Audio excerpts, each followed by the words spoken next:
یوم تکبیر، اللہ اکبر اللہ اکبر اللہ اکبر، لا الہ الا اللہ واللہ اکبر للہ الحمد۔ اس لا الہ الا اللہ میں بننے والے اس پاکستان میں ہم کیا لے کے آئے؟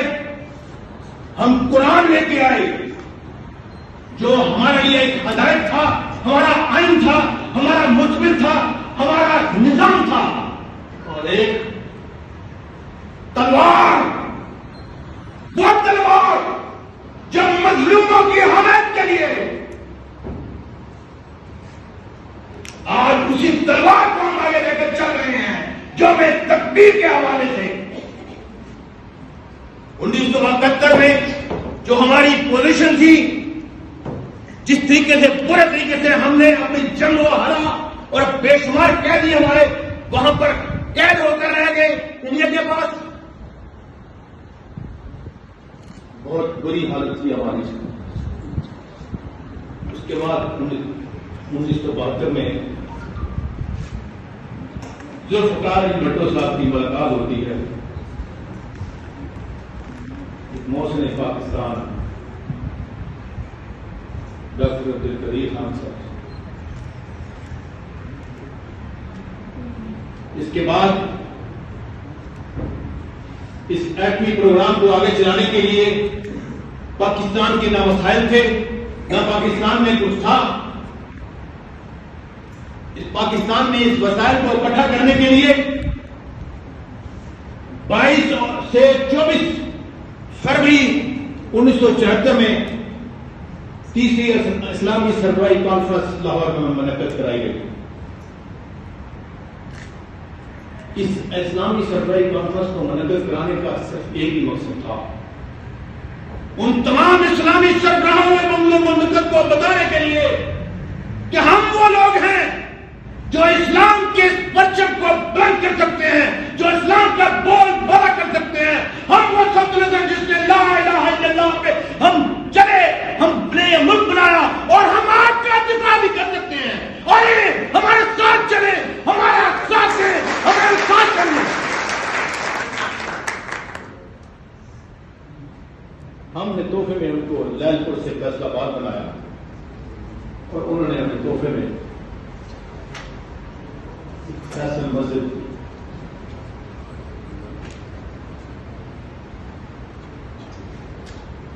اس کے بعد ضیاء الحق صاحب کا دور آیا۔ ضیاء الحق صاحب نے اس پروگرام کو جاری و ساری رکھا، پوری معاونت کی، پورے فنڈ دیے، اور اس کے بعد 10 دسمبر 1984 کو ڈاکٹر عبدالقدیر خان صاحب نے ضیاء الحق صاحب کو بتایا، آج میں اس قابل ہیں کہ آپ کے 1 ہفتے کے نوٹس پر ہم وہ دھماکے تمام ایٹمی نیوکلیئر پاور اپنے آپ کو ڈکلیئر کر سکتے ہیں، وہ دھماکے کر سکتے ہیں، اس دنیا کو دکھا سکتے ہیں۔ آئیں، کیسے؟ امریکہ کے بہت زیادہ دباؤ کے پیش نظر اور افغانستان کی صورتحال اور اس ریجن کی صورتحال کے پیش نظر ضیاء الحق صاحب نے کہا یہ اس کو ڈیلے کریں۔ یاد رہے، جہاں میں نے نام لیا ذوالفقار علی بھٹو کا، یہاں وہاں یہ بھی بات بتاتا چلوں کہ بے نظیر کی پہلی حکومت بھی اور بے نظیر کی دوسری حکومت بھی اس کریڈٹ کو نہیں لے سکی، اور ان کے اندر اتنی جرأت اور ہمت اپنے والد کی کبھی نہیں تھی کہ جو اس کے والد نے پروگرام شروع کیا تھا اس کو پایا تکمیل تک پہنچا دی۔ جب 10 دسمبر 1984 کو تمام چیزیں تیار تھیں تو بے نظیر بھی اپنے حکومت میں یہ کریڈٹ لے سکتی تھی نا؟ ہاں نہیں، اس کے لیے جوش اور بلبلا بھی چاہیے تھا، ہمت بھی چاہیے تھی، ہاں اس پیڑ کے پتھر رکھنا بھی چاہیے تھا۔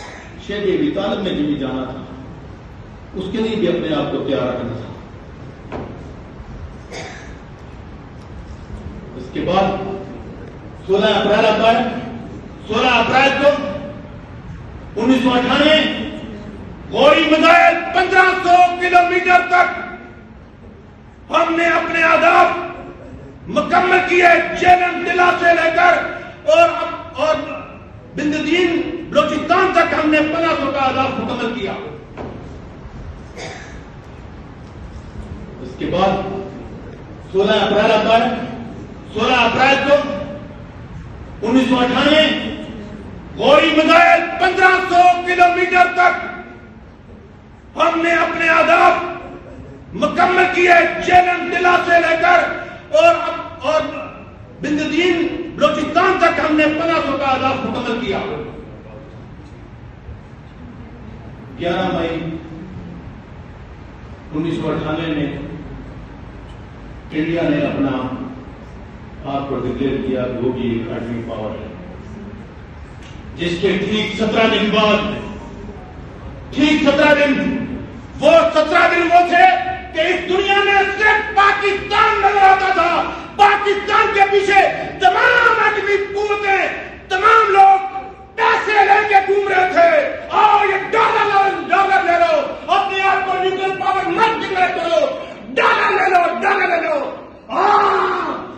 نواز شریف نے ان ڈالروں کو ڈگا کر اپنے پیٹ پہ پتھر باندھ کر پاکستان کو نیوکلیر پاور ڈکلیئر کرایا۔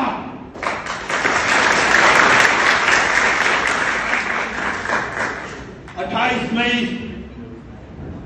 1998 3:16 اور 30 پر 7 دھماکے کیے گئے، اور وہ 7 دھماکے پاکستان کو اس دنیا میں 7ویں ایٹمی قوت بنا، لیکن اسلامی دنیا کا پہلا وقت وہ بنایا گیا۔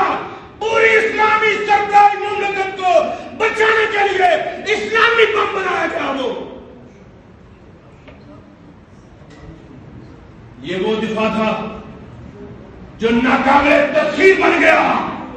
پاکستان اس دنیا میں آج بھی ناقابل تسخیر ہے۔ اس کے بعد مشرف صاحب آتے ہیں۔ مشرف صاحب کو میرے محسن پاکستان عبدالقدیر خان صاحب کہتے ہیں۔ میں غوری مزائل کو اس طرح بنا سکتا ہوں کہ یہ 5000 کلومیٹر کی 5000 کلومیٹر تک دور جا کر مار کر سکتا ہے۔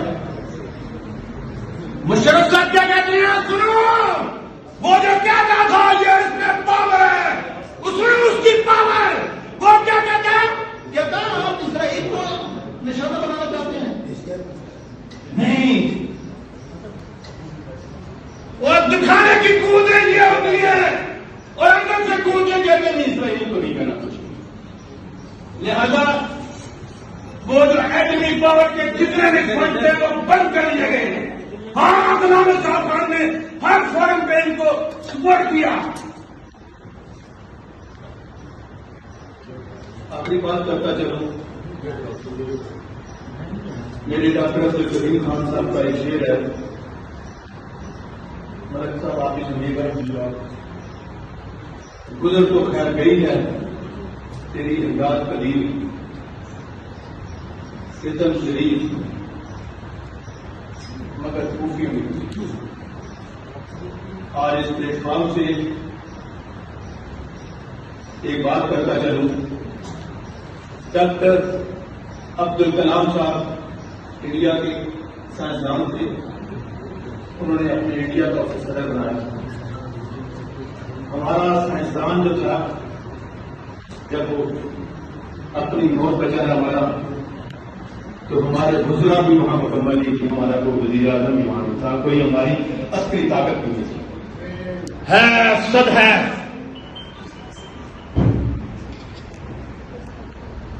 ڈاکٹر عبدالقدیر خان کو نصاب میں شامل کیا جائے۔ ڈاکٹر عبدالقدیر خان کو اس پلیٹ فارم سے ہم مطالبہ کرتے ہیں کہ ان کو اس نصاب میں شامل کیا جائے، ان بچوں کو پڑھایا جائے وہ کون تھا، اس نے کس طرح اپنے پورے خاندان کا اپنی جانوں کی قربانی دے کر اس پاکستان کو ناقابل تسخیر بنایا۔